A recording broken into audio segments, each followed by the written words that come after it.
Your company offers a 401k, and yes, it is a great idea to save for your retirement. But should you be putting all of your retirement savings into your company 401k? Well, my response and thoughts here may surprise you. Today, we're going to talk about the advantages and disadvantages of your company 401k, and stick around to the end because we're going to talk about some alternative strategies that you may want to consider and thoughts to help you decide on which strategy may be best for you. I'm Scott with Sierens Financial Group, where we partner with individuals and families to bring answers and solutions to their key questions. Are you on track for retirement? How can we help improve your financial picture and reduce any sort of retirement mistakes? And what can we do to help reduce the amount of taxes that you're paying to the IRS? So today's video is focused on the traditional 401k plan.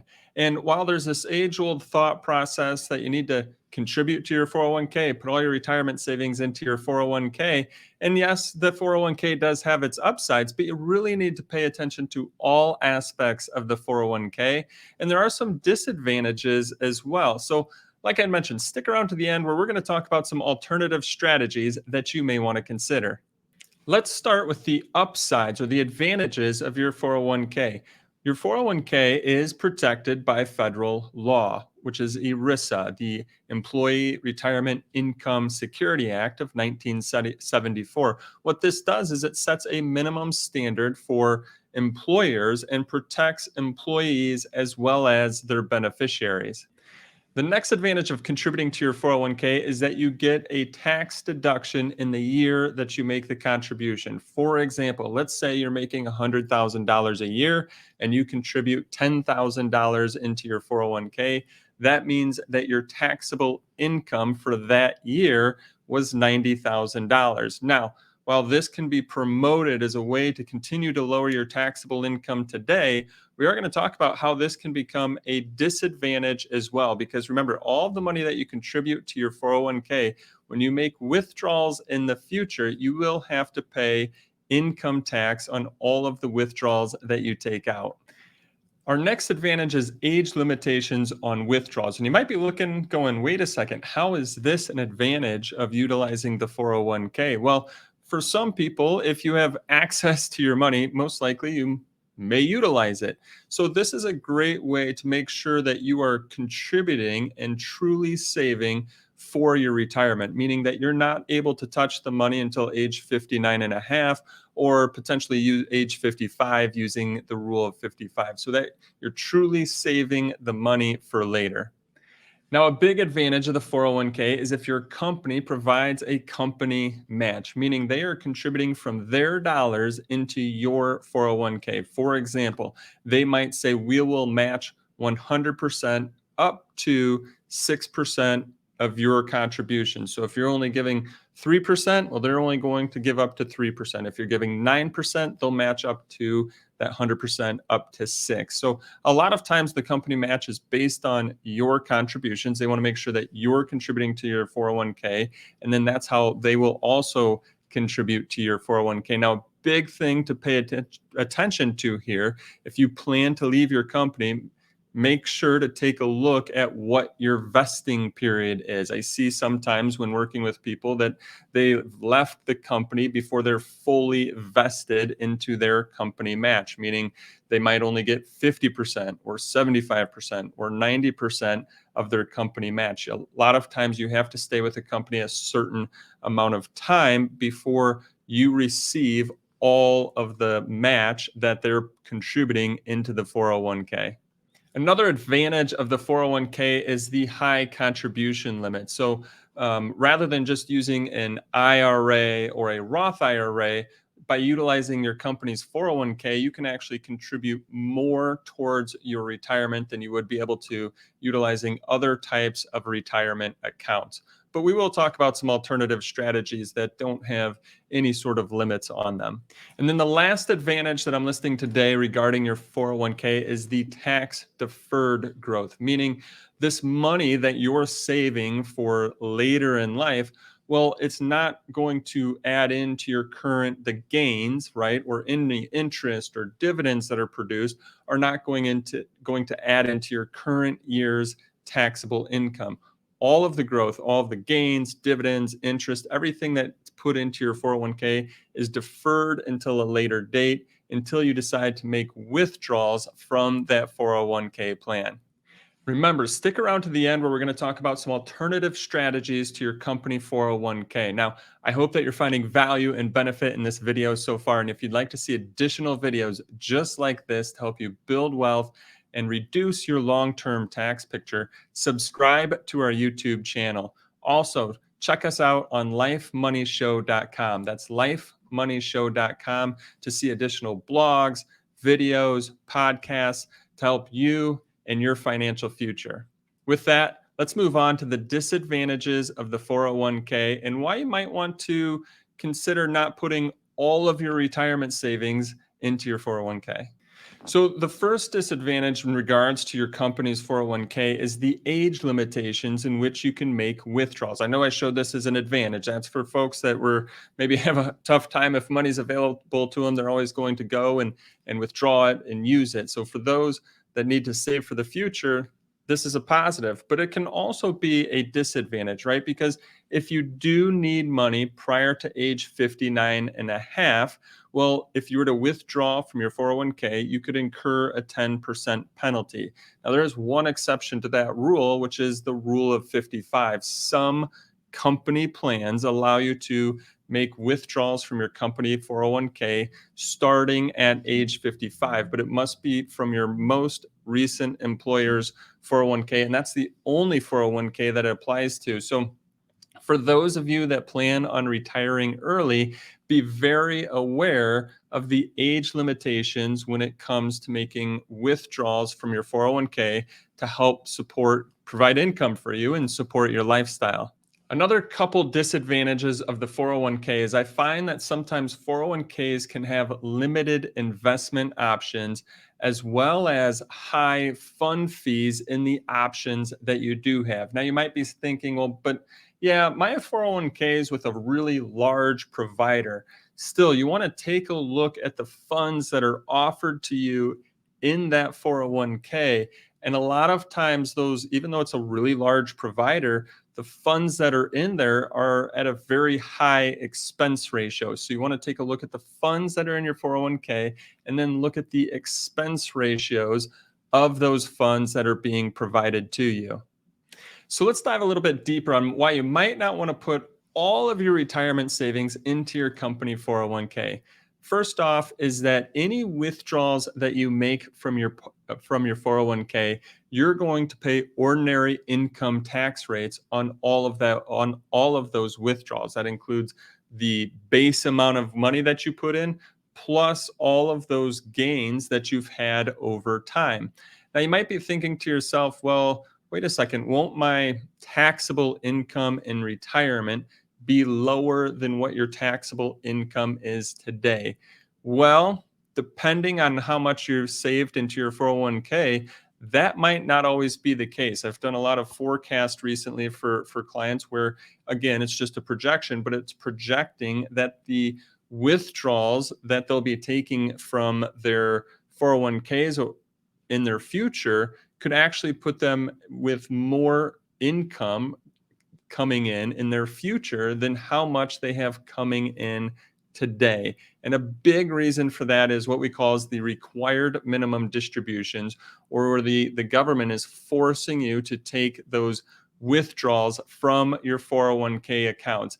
And here's something that a lot of people don't necessarily visualize when it comes to their 401ks is that over time, the required minimum distributions, the rate at which you must make these withdrawals, like the percentage rate that you have to make these withdrawals, over time, that percentage rate continues to go up. The reason being is, of course, because you're deferring taxes. The government wants you to make withdrawals so that they can get their fair share of taxes from your 401k. So think about this, that rate over time will go up. So if you've saved a significant amount of money into your 401k and that amount continues to grow over time, those withdrawals, those required minimum distributions, plus maybe your Social Security, plus maybe you've got a pension or some rental income coming in. Now, all of a sudden, the taxable income that you have in your future could be a lot higher than where you're at today. And so you have to ask yourself, if your taxable income's higher in your future than where you're at today, you might actually be paying more taxes on that money in your future than what you would have if you would have just paid taxes on it today. So going through a forecast in regards to your overall picture is a really important part, and forecasting out, again, estimated growth as well as what those required minimum distributions might be. But that's why it might be in your best interest on some of your money to just pay the tax today. Now, another reason or another disadvantage to the 401k is, I'm going to call it, there's no tax flexibility for lump sum withdrawals. So if all of your money is in a 401k, and let's just say that you decide you want to buy a new car or buy a second home or get an RV or do something in retirement, or maybe you have some sort of health issue come up and you need to make a lump sum withdrawal from that 401k. Well, think about this. You've already got your lifestyle, your taxable income coming in. Now, when you have to make lump sum withdrawals from your 401k, that could potentially bump you up into a higher tax bracket, meaning that, because again, you don't have that flexibility, it's going to bump you up into a higher tax bracket, meaning that that you could be paying a higher tax rate. And unfortunately, more of your money now, because you had to make that lump sum withdrawal, more of your money now going to the IRS in taxes.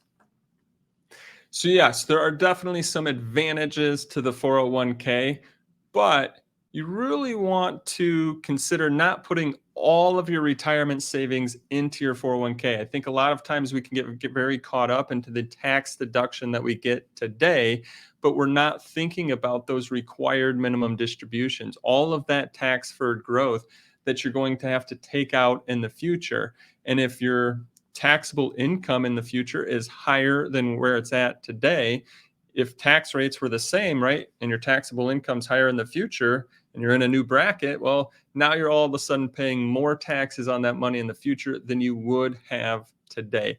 And everybody's situation is different. So some people might have a lower amount of taxable income in their future.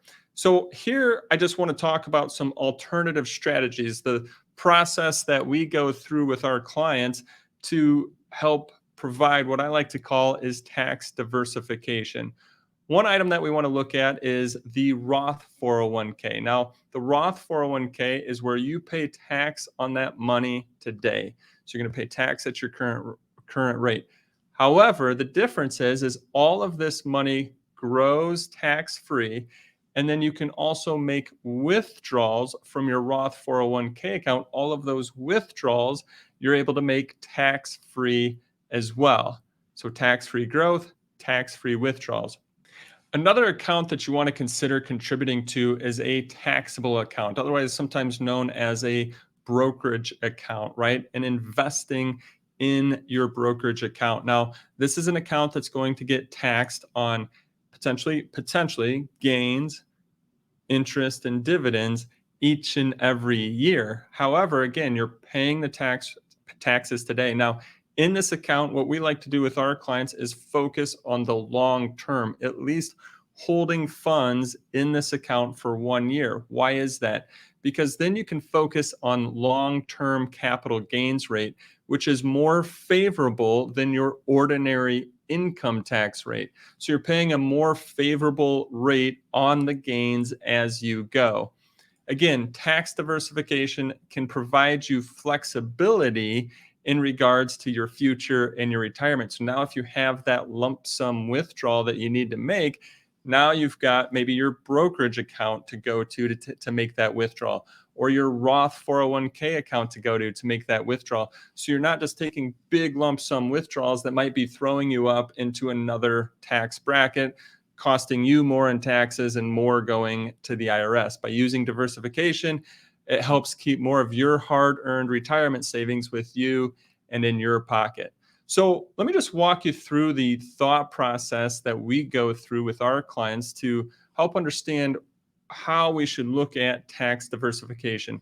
One of the things that you need to think about is, what will federal tax rates be today or in the future versus what they are today, right? So all things considered equal, if the tax rate stayed exactly the same and your amount of taxable income stayed exactly the same, well, it doesn't matter, right? Because the rates are the same. But if you believe that maybe because of all of the national debt that we have that continues to climb up, right? The stimulus that's been provided, that tax rates might go up in the future.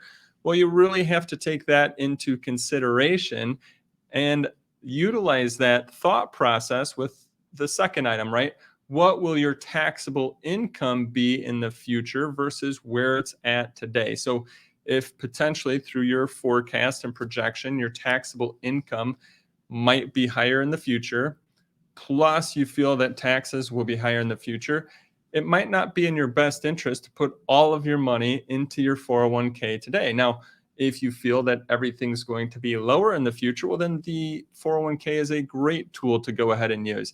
But it all depends on you, all of the income sources that you've got coming in, not only today, but also in your future, and then how much you've saved into your 401k, as well as what your future required minimum distributions might look like. Well, I really hope that you've enjoyed this video. I hope that it helps you think a little bit differently about retirement savings and where you should contribute your retirement savings to. If so, and you'd like to see additional videos just like this to help you build wealth and reduce your long-term tax picture, subscribe to our YouTube channel. Also, check us out on lifemoneyshow.com. That's lifemoneyshow.com, where you can find additional blogs as well as podcasts to help you in your financial future. Thanks, and have a great day.